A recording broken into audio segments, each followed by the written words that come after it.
عليكم ورحمة الله تعالى وبركاته. دمان أصحابتي غالية kusoo dhawaada channelkeena cusub SL9 Technology Center. waa walaalkii Sahal Cabdulqaadir oo caawa cashar aad u xiiso badan oo wada ahna casharkii koowaad aan soo gelino channelkeena. ay fadlan dadka cusub tahay subscribe saar channelka gambalaalkana fursi casharada taxanaha aan soo gelin doono aad ula socoto. aad baad u mahadsan tahay. haddana waxaan toos u guda galaynaa samaynta Gmail cusub oo Gmail aad u adag oo aan la jabsan karin.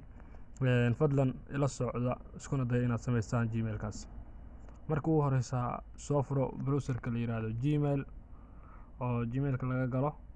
markaad gashid halka ay ku qoran tahay magacaaga ama Gmailkaas ku jirtid korkiisa dhufo. kadib waxaad taabataa meesha ay ku qoran tahay add another account. halkaas aad taabo kadib wuxuu ku leeyahay inta midkee ka soo gelaysa Google taabo. kadib Google markaad taabato cabaar buu leeyahay wuxuu ku soo saarayaa inaad geliso logo ku xiran. aniga hadda fartaaga u xiran oo fingerprint weeye. fingerprint-kan taabanaya automatic wuu isfuraya. marka waan sugan inta soo qabanayo kadib waxaan leeyahay doonaa email-ka geli. email-ka geli buu yiri. marka anagu ma rabno email hore loo isticmaalay inaan galno laakiin waxaan rabnaa inaan mid cusub hadda sameyno oo adag. marka waxaan ku dhufanaynaa create account meesha ay ku qoran tahay dhexda. kadib waxaan taabanaynaa for myself sideena oo aan mid ganacsi mar rabo. marka taabatay halka wuxuu ku leeyahay magacaaga ku qor SL9 Technology 3 ku qor 2 ku qorba centernalka iskaga dar.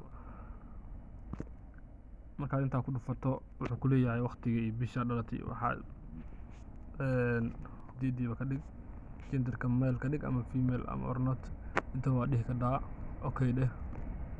marka tiraahdo wuxuu ku dooray isaga laakiin anigu waxaan rabaa mid aan aniga doortay oo waxaan taabanayaa create your email Gmail address. halkaas aad taabanaysaa kadib waxaad rabtaa gashanaysaa marka SL9 Tech Center intaasaan ku tijaabinaynaa dheh wuu naga yeelay. kadib wuxuu ku yiri baasaboorka gasho. marka baasaboor adag ka dhigo SL9 Tech 1 noo tahay SL9 Tech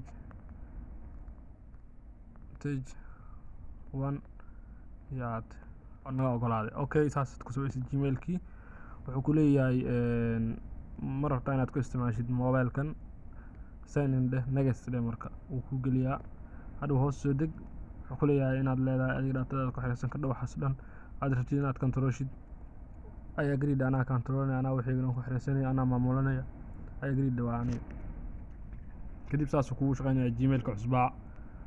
insha Allah casharo kale oo xigana ka soo diyaarin doona sidii Gmail-ka wax loogu diro wax loogu darsado sawirada loogu xiriirsto wax walba aad ogala socon lahayd.